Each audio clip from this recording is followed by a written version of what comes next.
प्रसिद्ध मेंदूविकार तज्ञ डॉक्टर शिरीष वळसंकर यांनी 18 एप्रिल रोजी 2 गोळ्या झाडून आत्महत्या केली होती। त्यानंतर वळसंकर हॉस्पिटलची प्रशासकीय अधिकारी मनीषा मुसळे माने हिला 19 एप्रिल रोजी रात्री 11च्या सुमारास अटक करण्यात आली होती। त्यानंतर पहिले 3 दिवस आणि त्यानंतरचे 2 दिवस असे 5 दिवस ती पोलीस कोठडीत होती। या 5 दिवसांच्या चौकशीमध्ये मनीषा मुसळे माने हिच्याकडून कोणतीही ठोस माहिती पोलिसांना मिळू शकली नाहीये। डॉक्टरांच्या आत्महत्येमागची परिस्थिती वस्तुस्थिती वेगळी आहे आणि त्यांच्या खिशात सापडलेली चिठ्ठी ही कोणीतरी प्लॉट केलेली आहे असा आरोप संशयित आरोपीचे वकील प्रशांत नवगिरे यांनी केलाय। हे सांगत असतानाच मनीषा मुसळे माने हिने चौकशीमध्ये डॉक्टरांच्या कुटुंबातील काही गोष्टीही सांगितल्याची माहिती समोर येते। त्यामुळे डॉक्टर वळसंकर यांच्या आत्महत्येस कारणीभूत असणारी व्यक्ती नेमकी कोण असा प्रश्न 10 दिवसांनंतर सुद्धा अनुत्तरितच आहे। डॉक्टर वळसंकर यांच्या आत्महत्येचे कारण तपासात पुढे आले नाहीये, मात्र त्यांच्या आर्थिक व्यवहारासंदर्भातील एक महत्त्वपूर्ण माहिती आता पाहायला मिळते। त्यामध्ये डॉक्टरांनी गेल्या 15 वर्षांमध्ये SIP च्या माध्यमातून म्युच्युअल फंड मध्ये सुमारे 160 कोटी रुपये गुंतवल्याची माहिती आहे। ही माहिती निकटवर्तीयांकडून देण्यात आली आहे। म्युच्युअल फंड मध्ये एखाद्याने सुमारे 15 वर्षांपूर्वी 160 कोटी रुपये गुंतवले तर त्याचा किमान 300 कोटी किंवा त्याहून अधिक रक्कम वारशाला मिळू शकते असं गुंतवणूक तज्ञांचं म्हणणं आहे।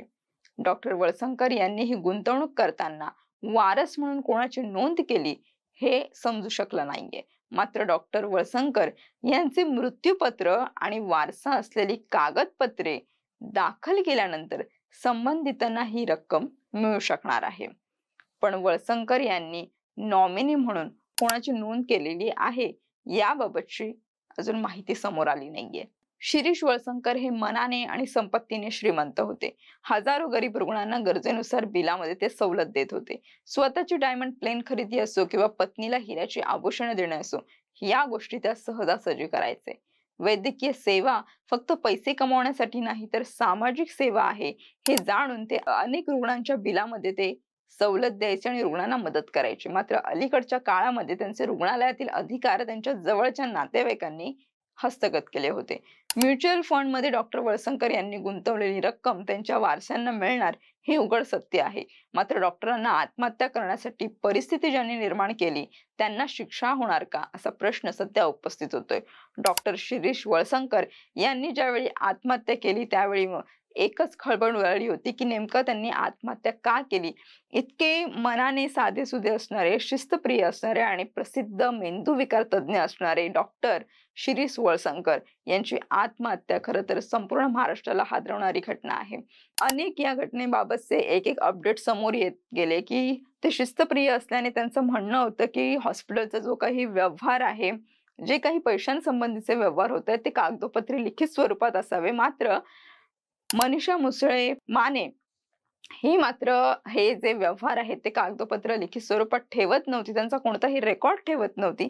त्यामुळे वाद होऊन डॉक्टर शिरीष वळसंकर यांनी तिला कामावरून काढून टाकलं होतं आणि त्यानंतर मनीषा मुसळे हिने डॉक्टरांना धमकी देण्यास सुरुवात केली होती की मी आत्महत्या करेन आणि याच तणावाखाली येऊन डॉक्टरांनी या सर्व तणावातून बाहेर पडण्यासाठी आत्महत्या केल्याचं माहिती समोर आली होती। आणि त्यानंतर मात्र या आत्महत्या प्रकरणाला एक वेगळं वळण आलं आणि एक माहिती समोर येत गेली आणि त्यातही त्यानंतर आता त्यांच्या म्युच्युअल फंड बाबत एक मोठी माहिती समोर येते।